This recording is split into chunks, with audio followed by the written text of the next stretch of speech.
So picture this. It's 2021, and a single gust of wind, just, a freak weather event, hits a massive boat in the Suez Canal. Right, they ever give him. Exactly. And that one gust of wind ended up costing the global economy roughly $416 million every single hour that it was stuck. It's just an unfathomable amount of money. It really is.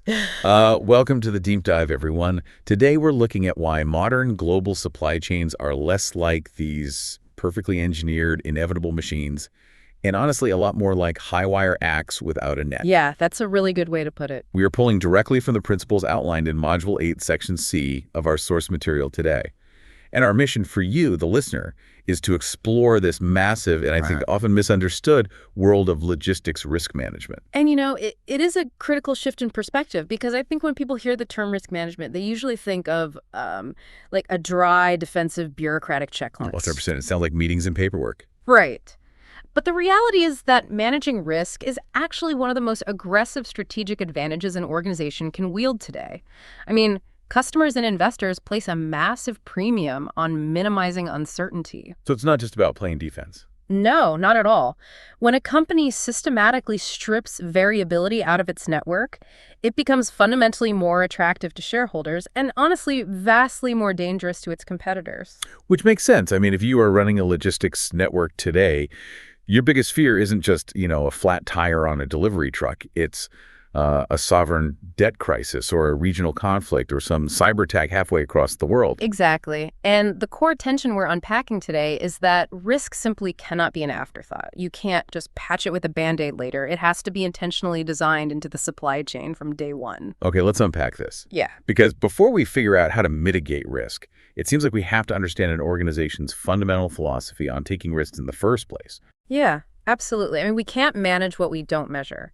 And we can't really measure risk without understanding something called the efficient frontier. The efficient frontier. Okay, what is that? So every time a business decides to, say, open a new market or launch a new product or even overhaul a legacy IT system, they are introducing risk. Sure. But higher risks demand higher rewards. So the efficient frontier is this conceptual graph. If you plot risk on one axis and the potential reward on the other, you want to operate on a very specific curve. The frontier itself. Exactly. You want to be right on that line where the payoff absolutely justifies the acceptable level of uncertainty. Got it. Because any strategy falling below that curve, where it's offering high risk for just mediocre reward, that has to be discarded immediately. So, strategic risk is kind of like the stock market then. If I keep all my money under a mattress, which is zero risk, I lose to inflation. But if I bet it all on a single unproven startup, I might lose everything. That is a perfect analogy, yeah. But balancing that efficient frontier in logistics feels notoriously harder than in finance. Because, a day trader just looks at a stock ticker and historical volatility to gauge their portfolio risk. Right. But a supply chain manager has to somehow quantify the risk of a political election in a country 4,000 miles away. Or the likelihood of a monsoon hitting a critical port. How do they even begin to put a number on those opportunities? It's tough. Because in logistics, we usually assume all risk is inherently bad. We just want raw materials to show up and finished goods to ship out on time. Predictability is the goal, right? It is, and that assumption is incredibly common, but the source text actually challenges it directly. An uncertain event with a positive result is also classified as a risk. Wait, a positive risk? Yeah. In the industry, we call it an opportunity or a positive risk. Because I guess you still have to commit capital and time. Yeah. And the new initiative might completely implode anyway. Right, exactly. So think about the transition to a lean inventory model. If a logistics team decides to strip out all their buffer stock and rely purely on just-in-time delivery, the chance of a stock out just skyrockets. Whoa, yeah, big time. And the investment in retraining, new software, changing supplier contracts, it's massive. If it fails, operations just grind to a halt. The potential for disruption is a huge risk. But the reward, drastically reduced carrying costs and all that freed up working capital, that's the specific reason an organization steps out onto that efficient frontier. Precisely. They are hunting for that positive risk. And corporate culture really dictates this appetite. Some companies are risk-seeking, some are highly risk-averse, and that appetite dictates literally every downstream decision. Which brings up the sheer scale of what we are dealing with here. The world is chaotic. So if an organization has established its risk appetite, how do they actually identify the thousands of specific threats waiting to derail them? Like, we need a way to catalog all this chaos. We do, and the primary framework for that is the risk breakdown structure, or the RBS. RBS, okay. Yeah, it was originally adopted from project management, and it essentially functions like a bill of materials for potential failure. A bill of materials for failure. I like that. Yeah, so instead of listing the physical components required to build a laptop, you're mapping out the hierarchical components that could prevent that laptop from ever reaching the customer. So you start with broad buckets, like warehousing, transportation, sourcing, and then you drill down into the granular threats. Exactly. You drill down using major subclassifications. And the first crucial divide here is internal versus external risk. Okay, so an internal risk is like me tripping over my own shoelaces because of a bad process, like poor preventative maintenance on a primary sortation conveyor, or just a deeply flawed demand forecasting algorithm, elements within our direct control. Yep, you got it. And then external risks would be like a sudden pothole opening up in the road, macroeconomic shocks, maybe a sudden change in trade tariffs, a new environmental regulation, or a sovereign debt default in a supplier's country. You've captured the distinction perfectly there. I mean, you can rewrite an internal procedure to fix a forecasting error, but you can really only brace yourself for a macroeconomic shock. Right. And then the RBS layers on another critical classification, which is human-induced versus natural risks. And this is where the source material provides some pretty stark, industry-altering examples. Yeah, the 2011 floods in Thailand really stand out as a prime example of a natural external risk. It was a profound human tragedy, first and foremost, but from a supply chain standpoint, it was an unprecedented shock. Because at the time, a massive cluster of the world's electronic component manufacturing was heavily concentrated right in Thailand. Right. So when the floodwaters rose, it wiped out nearly 30% of the global hard drive supply almost overnight. That is insane. 30% of a critical global component just erased from the board. Erased. And the cascading effect was brutal. Organizations that saw this risk materializing early, they just scrambled to buy up every available hard drive on the open market. Which just makes it worse for everyone else. Exactly. That panic buying created severe shortages for everyone else and drove prices through the roof. It was a purely natural event that crippled tech manufacturing globally. Wow. But then contrast that pure natural disaster with the Ever Given in 2021. Ah, yes, the giant container ship wedged sideways across the Suez Canal. Right. That event is a fascinating overlap of human-induced and natural risk. Because of the wind? Yeah, high winds, which are a natural element, certainly hit the ship. But navigating a massive, heavily laden vessel through a narrow, critical choke point, that involves countless human decisions. Yeah, that's true. And the economic fallout, as we mentioned, was staggering. The text estimates that the blockage cost the global economy about $416 million an hour for the 6 days it was stuck. That number is almost difficult to comprehend, but, it actually raises a practical question. If external risks, like a freak windstorm wedging a megaship into a canal, if they are completely outside of an organization's control, why even bother spending the resources to put them on a risk breakdown structure? I mean, if you can't stop the wind, what's the point of putting it on your list? Because categorizing that external threat forces a structural response long before the wind ever blows. Oh, I see. Right. If a major choke point blockage sits high on your RBS, you don't try to go out and control the canal. Instead, you design geographic diversification into your network. You plan around it. Exactly. You build alternative routing protocols or source critical components from a secondary supplier on a completely different continent. You're acknowledging the event is unstoppable, but engineering your network so the unstoppable event doesn't bankrupt your company. So terrorizing ourselves with billion-dollar canal blockages and global floods, that isn't actually the end game. It's the setup for a mathematical response. We need a playbook to actually do something about the RBS. And the internationally recognized playbook for this is the ISO 31000 framework. It outlines a highly systematic risk management process. So once you've identified and categorized the risks, the next critical phase is quantifying them. Because obviously, a labor strike at the Port of Los Angeles requires a vastly different response than like a delivery van getting a flat tire in suburban Chicago. Exactly. And to separate those flat tires from the port strikes, organizations utilize a heat map. It's basically a visual grid. The vertical axis represents the probability of an event occurring from highly unlikely to almost certain. Okay. And then the horizontal axis represents the impact of the event, from negligible all the way to catastrophic. Got it. You multiply probability by impact, and suddenly every chaotic thread on your list has a definitive risk rating. And to make that rating actionable for the executive board, you have to translate it into dollars and cents. Which is done by calculating the expected monetary value, or EMV. EMV. Yes.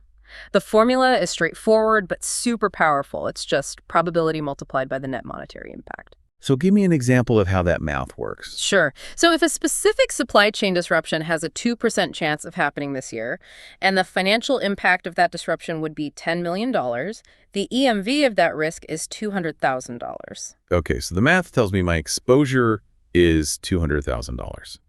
So I basically have two choices, right? I either spend money to fix the vulnerability, or I go buy an insurance policy to cover the $10 million. Well, those are two common approaches, but the ISO framework actually provides 4 distinct risk responses. They are accept, avoid, transfer, and mitigate. Let's break those down, because accept just sounds like surrendering. It kind of does, but it's an active, calculated decision to do nothing. You absorb the risk because the cost of preventing it far outweighs the expected monetary value. Okay, that makes sense. And avoid. Avoid is the nuclear option. You alter your entire strategy so the risk ceases to exist completely. Like if the geopolitical risk of sourcing from a specific country gets too high, you avoid it by just pulling your operations out of that country entirely. Wow, okay. And transfer, that's where the insurance comes in, right? Shifting the financial burden to a third party. Exactly. Which leaves mitigate. Right. And mitigation is where supply chain professionals spend most of their time. It means taking direct action to reduce either the probability of the event or the severity of its impact. Like what? Well, building a redundant secondary warehouse is a massive, highly effective mitigation strategy, but obviously it requires serious capital. On the other end of the spectrum, the text points out that something as simple as proper industrial packaging is a primary mitigation tool. Just packaging. Yeah. Using wooden cleats to brace a load, or airbags to fill empty container space, or shock-absorbing pallets. Those things drastically reduce the probability of in-transit product damage for just pennies on the dollar. Okay, here's where it gets really interesting for me. I want to challenge this EMV math for a second, especially when we're talking about deciding between accept and mitigate. Okay, go for it. Let's say our advanced modeling tells us a catastrophic chemical spill at our facility has an expected monetary value of $500,000, factoring in its very low probability. Right. But engineering the containment system to mitigate that risk will cost us $3 million. Pure EMV math dictates that we hit accept, pocket the $3 million, and just roll the dice on a toxic disaster. Does a company really just follow the math? What's fascinating here is you've hit the exact underlying tension in the industry. The efficient frontier rule generally suggests you shouldn't spend $3 million to solve a $500,000 EMV problem. Right. However, pure mathematics is frequently overridden by reality. Legal, regulatory, and liability requirements absolutely supersede EMV. You cannot stand before a judge or environmental agency and argue that the math made it cheaper to risk a toxic spill. Yeah, that wouldn't go over well. Not at all. Health, safety, and environmental regulations force organizations to mitigate certain risks regardless of the financial inefficiency. It's the ultimate check on cold corporate calculation. Yes, exactly. But for purely operational risks where the math just doesn't justify a $3 million mitigation, that is the exact scenario where the transfer option shines. Ah, okay. You don't build the $3 million containment system for a business risk. Instead, you pay a $50,000 insurance premium to transfer that financial liability to an underwriter. That makes total sense. So we know the playbook for traditional risks. But let's pivot to a threat where mitigation requires active 247 defense. I'm talking about intentional physical and digital attacks. The perimeter is expanding. It really is. Cybersecurity is no longer confined to the IT department. It is arguably the most pervasive vulnerability in a modern supply chain. I mean, the source material highlights a 2024 ransomware attack on Stanlog, which is a major logistics distributor. Oh, I remember reading about this. The impact was highly visible to the public. Yeah, they distribute for the state-owned liquor retailer in Sweden. And the cyber attack paralyzed Scanlog's internal systems, which immediately resulted in severe liquor shortages across all these Swedish retail shelves. The hackers didn't even need to breach the heavily defended retail stores. They just choked out the logistics provider. Right. And we saw an even more critical version of this with the Colonial Pipeline shutdown in the U.S., where a ransomware incident on the corporate IT side forced a precautionary shutdown of the operational pipeline, disrupting fuel supplies across the entire East Coast. Because, cybersecurity in a global supply chain is basically like a massive chain link fence. It's only as strong as its weakest link. A multinational corporation might have military-grade encryption at its headquarters, but if a tiny Tier 3 packaging supplier logs into the shared inventory portal using like a compromised password, the threat actor just walks right through the front door. Exactly. Which is why relying on ad hoc security is a total recipe for disaster. The text heavily emphasizes standardizing defense through the NIST cybersecurity framework. The NIST framework. Yeah, it provides a common language for every single partner in the network. NIST breaks defense down into a continuous life cycle: govern, identify, protect, detect, respond, and recover. Govern sounds like standard corporate speak, honestly. What does that actually look like in a warehouse or a logistics hub? It's the foundation, really. Govern means establishing the actual rules of engagement, like who has administrative access to the warehouse management system, what are the legal requirements for third-party vendors accessing your data. Okay. Once you govern those rules, you move to identify, which is simply knowing what digital and physical assets you actually have. You can't protect a legacy server if you literally don't know it's plugged into the network. Right. And then protect and detect, those are the firewalls and the monitoring software looking for anomalies, right? Yep. And respond and recover are the pre-planned actions you take the very second an anomaly breaches the firewall. How do you isolate the infected server, and how quickly can you restore everything from offline backups? Got it. But cybersecurity is really only half of the digital defense. You also have to secure the physical movement of the goods themselves through traceability. Especially in highly regulated sectors, right? Like pharmaceuticals, aerospace, food safety. You need an unbroken chain of custody. You have to prove definitively every single entity that touched a product from raw material to the end consumer, primarily just to prevent counterfeiting or tampering. And achieving that level of immutable traceability almost always brings the conversation around to blockchain technology. Natural. By linking transaction records using cryptography, you create a ledger that basically cannot be altered retroactively. A few years ago, Maersk and IBM collaborated to build this massive blockchain platform for global shipping called TradeLens. Oh, right. Technologically, the platform was brilliant. It proved that secure global tracking on a blockchain was completely viable. But wait. TradeLens isn't operating anymore. If the tech was brilliant and the industry desperately needs traceability, why did a massive joint venture like that actually shut down? It serves as a masterclass in behavioral risk. The source text explicitly notes that TradeLens closed due to a lack of commercial buy-in. So the technology was impenetrable, but the human element failed. Pretty much. If we connect this to the bigger picture, competitors in the ocean freight industry simply refused to join a proprietary network dominated by a direct rival like Maersk. They just didn't trust the governance of the platform. Wow. It proves that even the most advanced cryptographic defense in the world is useless if you fail to mitigate the human and organizational resistance to using it. Man, that's fascinating. But when collaboration fails and the mitigation perimeter is breached, you are essentially left holding the bag. The cyber attack succeeds, or the competitor outmaneuvers you, or the hurricane hits. We have to talk about the ultimate backup plan, right? Transferring the risk and business continuity. Let's tackle insurance first, which is the ultimate execution of that transfer strategy. However, cargo insurance is a notoriously complex minefield. Really? Oh yeah. If you think standard carrier liability covers the full value of your goods, you are in for a brutal surprise. Wait, it's not just a matter of filing a claim and getting a check for the lost inventory. Not remotely. In international shipping, carrier liability is severely capped. And it's often tied to a synthetic reserve currency created by the International Monetary Fund called special drawing rights, or SDRs. SDRs.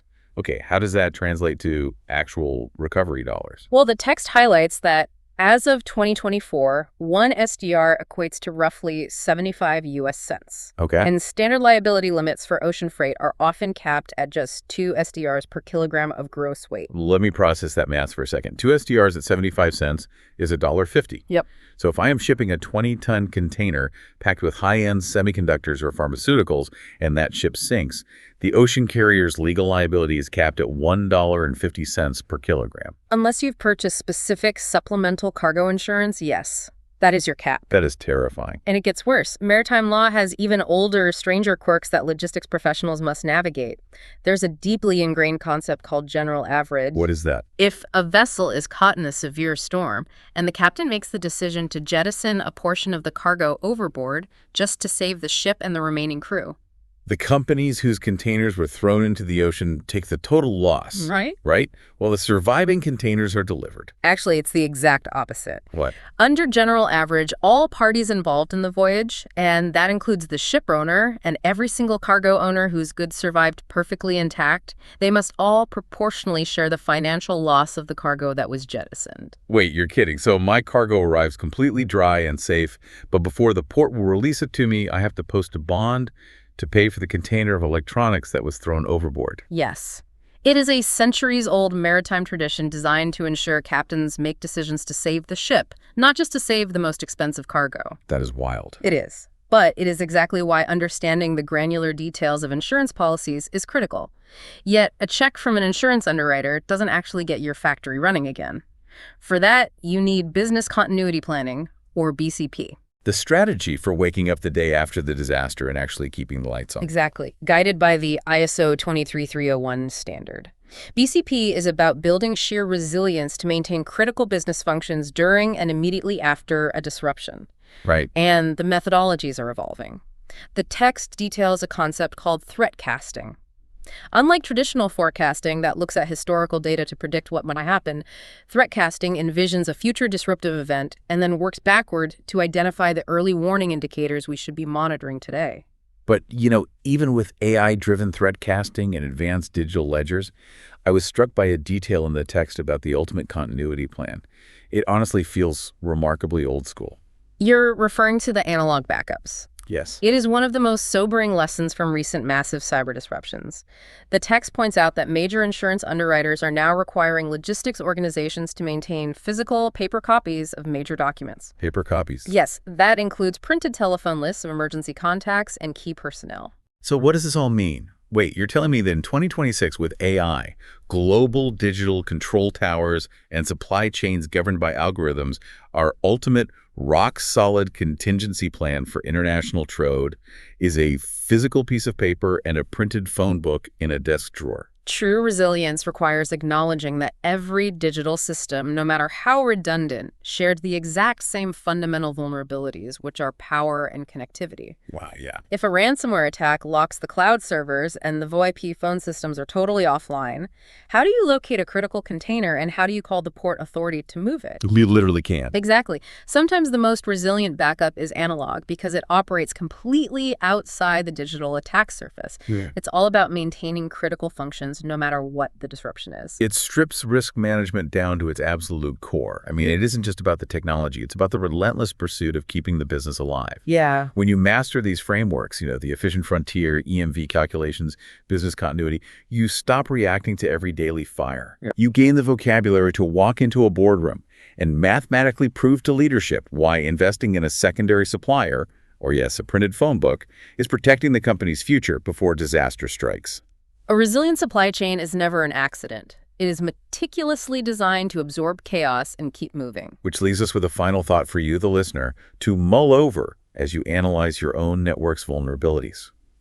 As our supply chains become increasingly autonomous, driven by artificial intelligence that calculates expected monetary value in fractions of a second, who bears the legal and moral liability when an algorithm decides to accept a risk that results in a catastrophic real-world failure? If the math justifies the risk, is the liability held by the programmer who wrote the code, the executive who approved the budget, or the machine itself? Something to think about. Thanks for joining us on this deep dive.